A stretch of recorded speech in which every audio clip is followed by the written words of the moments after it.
Sherri over there, and I am Grace, and we are so happy to be with you again for the month of February talking about relationships. And our counselor that we've been chatting with, Lala, has some really great insights this week on communication. So we hope you enjoy. Okay, Lala. So I have a question for you dealing with communication, and not just, in marriages, although we need definitely some good tools on how to communicate with our spouse, but also our children, our friends. I made a mistake a few months back that I'm not too proud of, but I dealt with a conflict through email. And it did not turn out the way I hoped it would. Gosh darn it, I don't know why, but it really damaged a relationship, if I'm honest. And I felt like I was not heard what I was trying to say. But looking back, I should have never tried to communicate a sensitive topic and issue through email. But we do that, and we make mistakes like that all the time. And so what are some of the common mistakes we make in relationships, especially maybe in marriages, but in relationships in general? And what are some just really practical ways that we can communicate better? Okay. I'm going to be like a politician and not answer your question, but say what I want to say. Okay, nice. Okay. um, yeah, writing in emails and letters, that can be really tricky. And this is the reason why. Do either one of you know, what percentage of our communication is our words? No. Yeah. Take a guess. Oh gosh. I'm gonna say 50%. I'm gonna shoot low and say 20%. Okay. The great they, whoever that is, says that 3 to 7% of communication is our words. Okay. Wow. What do you think the other 93 to 97% is? Body language. Wow. Body language, facial expression, inflection of voice, tone of voice, gesturing, all that makes up the rest. So when you write an email, which we text and we email today, we're only communicating 3 to 7% of what we're saying. Right. And it can be so misunderstood.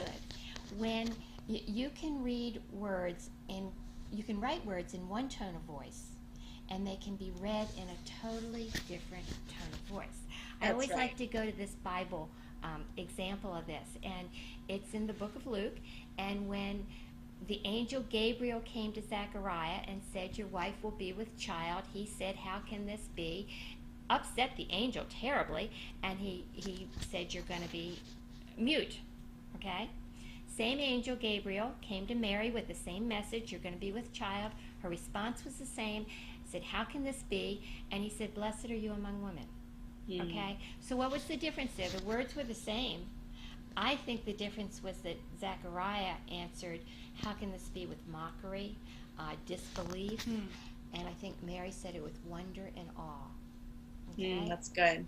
So when we communicate simply through writing, which we do a lot, we're not communicating the full message. And we have to remember when we are speaking with someone that it is our facial expression, it is our body language. I can scream at my dog with my hands on my hips, "I love you," and she's going to cower. Yeah. And I can sweetly say to her, "I hate you," and she's going to come up and lick me. Yeah. So it's Yeah. So that's something we have to remember, and that I don't think we're conscious of when we are communicating. It's the full picture that's important. Yeah. Very briefly, I think the biggest mistake, the absolute biggest mistake that we make in communication is not listening. I will often ask clients to kind of brainstorm and give me the components of communication. And they'll come up with body language and, all that kind of stuff, eye contact and all those things. Invariably, they miss listening.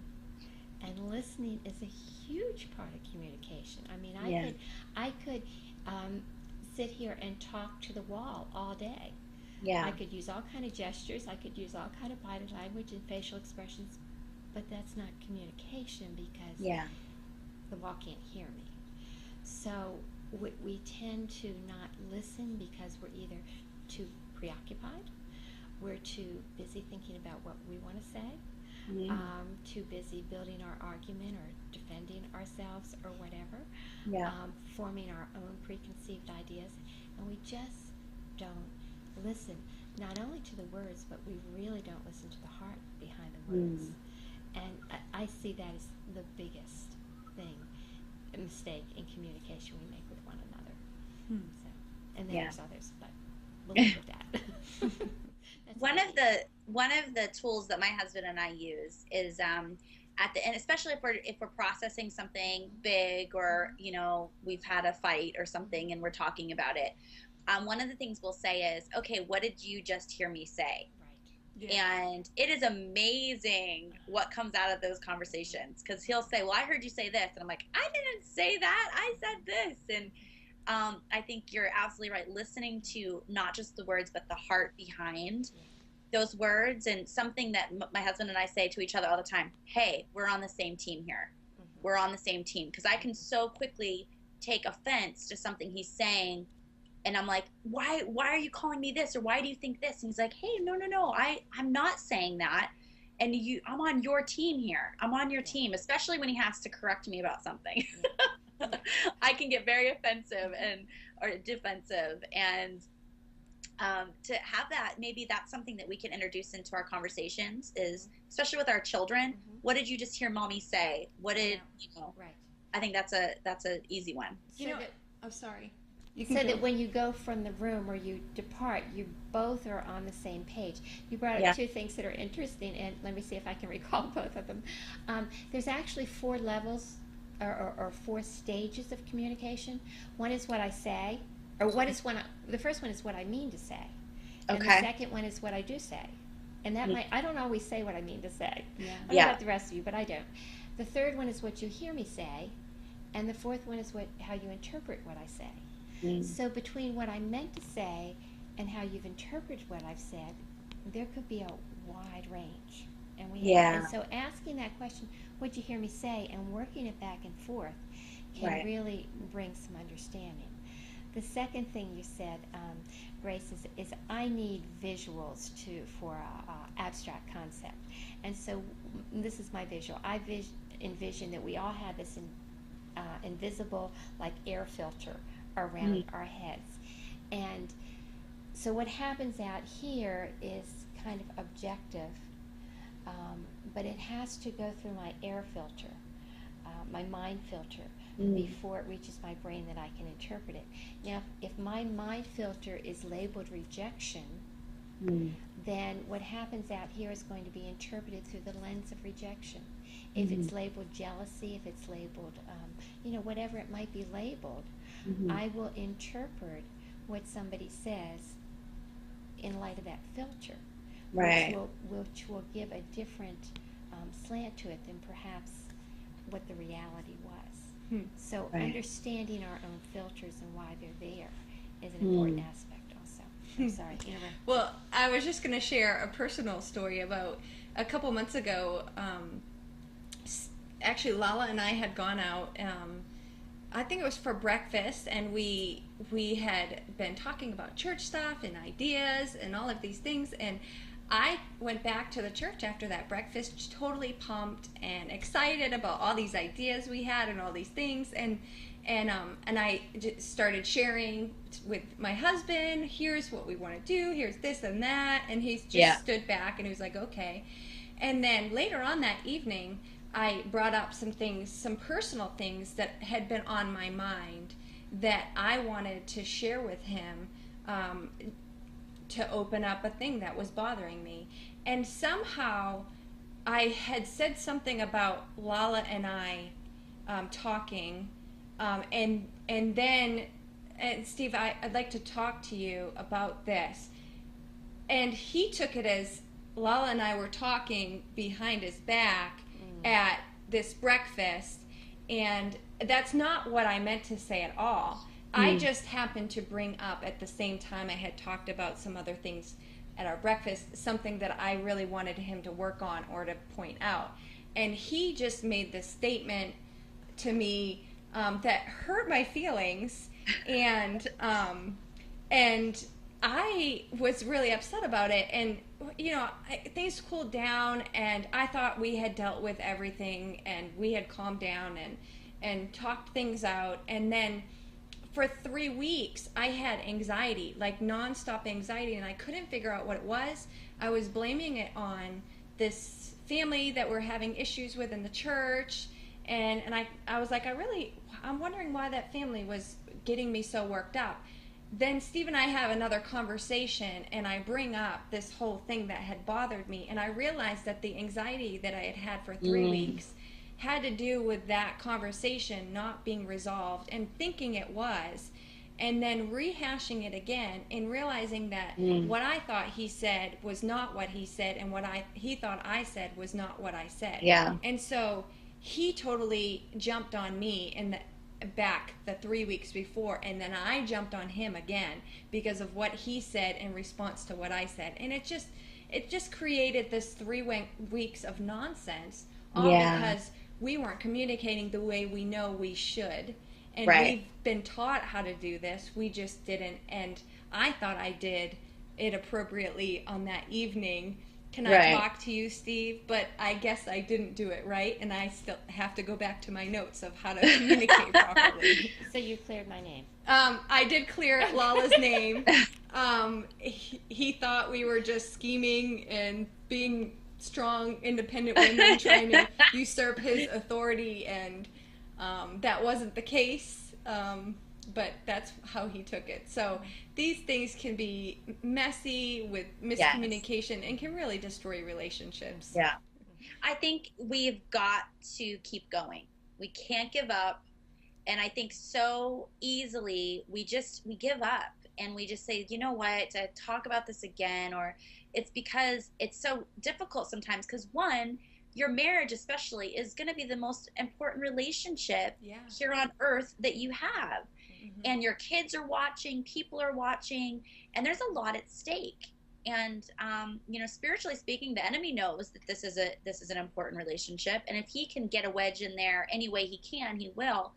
And so I just want to encourage women, don't give up on communicating. And you know what, you might be married to a very difficult person to communicate to.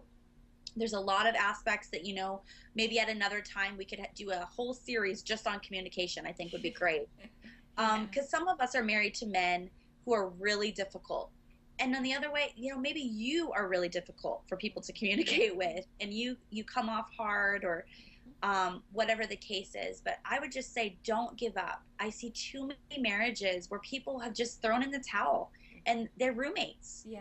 And they live like roommates, and there's not love, there's not joy, it's not fun.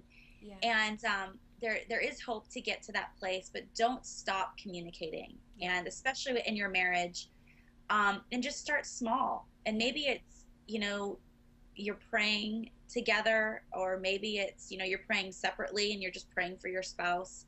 That's a great place to start. And something I pray a lot is, God, show me how you see my husband, because sometimes I see him through my filter, and it's not so nice. Yeah. So I pray, God, how do you see him? And I actually pray that a lot with people that are difficult for me to be around. Say, God, how do you see them? Because I don't like them at all. And I know you must. So maybe that's a good way to start. But go ahead. Knowing that Lallah just shared the statistics that we don't really receive what's being said appropriately, that to always keep that in mind, and to give people the benefit of the doubt. Too many marriages could be ruined by the situation that Steve and I went through, that wasn't even a big deal, but it becomes a big deal because you don't give people the benefit of the doubt, and you just automatically assume that they said something that they didn't. So. And I think it's important to know too, and maybe Lallah, you know a little bit more about this and can give some advice to it, but dealing with conflict especially is, I feel like as humans, we want to be right. And we want to be heard, and you better hear my side of it, and I want you to agree with it. And that, I mean, unless you're married to someone who just goes, okay, and rolls over, which nobody wants to be married to someone like that, right? I don't want to be, I want it. I want to, have your opinion, and I want to know, but I also want to be right. How do we deal with that? Because that's, I would say, the majority of my fights with my husband is I'm right, darn it, and you agree with me. So Can I just interrupt? yes. I'd like to hear what Lallah has to say, but back to this book that I'm reading, So Long Insecurity. Beth Moore says that's a pride issue. The need to be right. Don't be calling me out, Sherri. Grace, it's one of the things I shared with my small group, that I recognize in myself, that I have some serious pride issues and need to be right, and especially with my husband, and it probably stems from my upbringing, and so I would say it's a pride issue. But Lallah, let's hear what you have to say. Well, I think if we're being honest, we all want our own way. We just do. That's part of our human nature. And again, it goes back to dying to self. We're not always going to get our own way. It goes back to submission to one another, submission to God. A thought just went through my head. It just ran right through there, and I can't grab it right now. But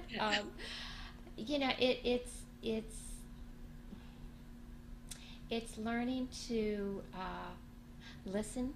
If we're married to somebody, I am assuming that we think that person's at least somewhat intelligent. I don't think we would have married them if we didn't think that. And so we have to step back and say, okay, that person has a brain. They can think through things. They're logical. They have a viewpoint. One thing I often do, one thing I do with my clients is I will take a dollar bill and I'll hold it up to them. I just did this with some clients this morning. I hold it up to them, and I have them describe it to me, and I have them say, tell me what you're describing, tell me in as greatest detail what you're describing. And so they'll say, it's a $1 bill, and it has George Washington on it, and it says this, and it says that, and I'll say, and you're describing a $1 bill? And they'll say yes, and I'll say, then I think you're lying to me, because I'm looking at a $1 bill, and it doesn't have George Washington on it. It has a pyramid, it has an eagle, and you didn't say any of that. So right. Are you right and I'm wrong? I'm right and you're wrong? No, there's more than one perspective to That's any good. issue. And when we get the fuller perspective, I mean, if all we ever looked at was that one side of the dollar bill, when the other side showed up, we wouldn't know what it was. Yeah. So when we are open to hearing different perspectives, then we get a fuller picture. We're more knowledgeable, we're more open, and we can probably make a better decision. Yeah. So it may not be that it changes our mind, but it does make us more open to hear if we want to hear the perspective. And another thing that I'm always saying to myself, because I find myself in this situation, actually God told me one time that I needed to work on this. There are times I know I'm right. I mean, I know I'm right, but I'm totally wrong in the way I'm handling how I'm right. Yeah, that's right. And what is more important to God, that I be right or the way I act? Yeah. So. Yeah. And I can attest that, we had a situation where we were selling something, and I didn't agree with, who we would sell it to, and this whole deal. And Matt, my husband said, let me deal with this. And I was like, okay. And it totally came back around that I was right. I will tell you girls this, because I never got to say it to him, but I was now right. The whole world knows. And now the whole world knows that my husband was wrong and Grace was right. Pride right there. But I remember him coming back to me, and he never said, well, actually you were right about this. He was just telling me, this is what happened, and I should never have done that. And I almost said, yeah, maybe next time you can listen to your brilliant wife who knows everything. And so I didn't say that, and I really felt like the Holy Spirit said, keep your mouth shut. Yeah. And you don't even give us like a smirk on your face, Yeah. And so I sat there like, oh, come on, I just want to put that jab in.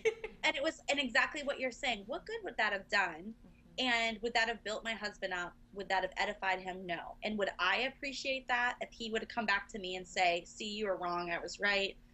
And sometimes it's so often, I think women, we just say the first thing on our minds, and we love to process out loud, and we say too much. And sometimes it's okay, a lot of the times it's okay to not say anything and just say, you know what, I'm not going to cause damage by not saying something.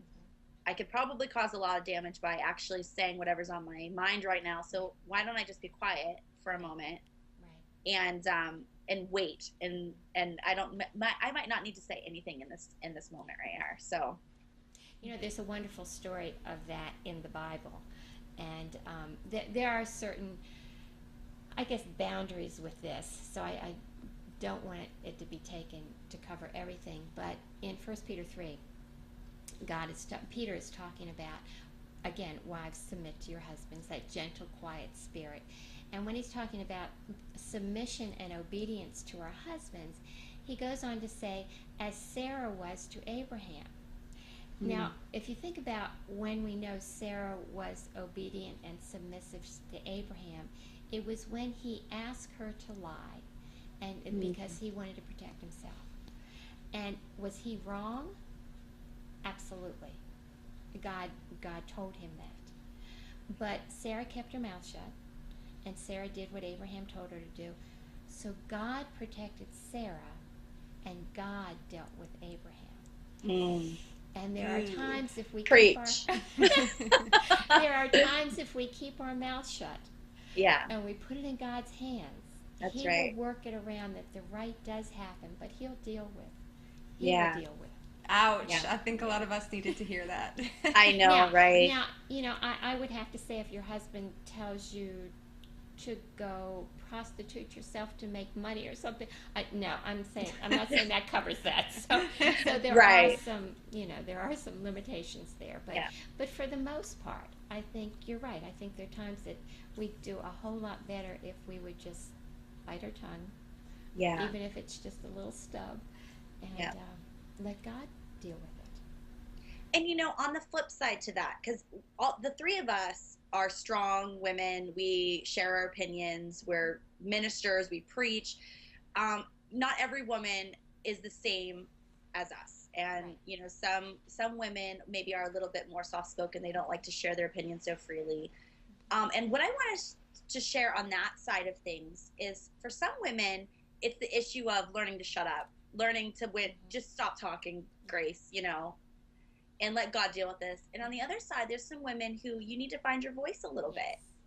And there's almost a pride that can come in that, where it's like, oh, but I let my husband make these decisions, or I don't say anything. But you are so bitter inside because of what the decisions that have been made, or you are really struggling with trusting your husband because of some of the decisions that have been made. And what would we say to that woman? How could we give them a voice and in their marriage, where maybe they have not in the past stood up for themselves or have communicated well? Well, I think one thing that women of that nature need to know is God never called them to become a non-person because they're in a marriage. God created each one of us. He gave each one of us gifts, our own uniqueness, and He wants us to grow and develop in that, not be squelched in that.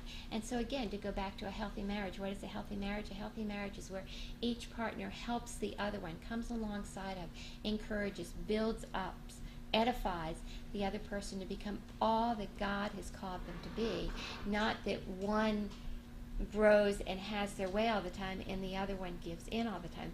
That's not a healthy relationship. So yes, there are some we're all different, and some of us need to know when to be quiet, and some of us need to learn when to speak up. Good. Once again, Lallah had some really great advice for us, and I just can't help but think that every single one of us are in relationships, and we're around people every single day of our lives. And communication is probably one of the most important things about relationships. So I think if you're like me, that you might want to leave from this conversation and go figure out how you can improve on your communication. Well, this month has been so great, and we'd love to hear what your thoughts are on this whole month of relationships. We'd love to hear from you and find out what was helpful, what you would like to hear from in the future. We'd love to know. So comment or send us a message. Bye.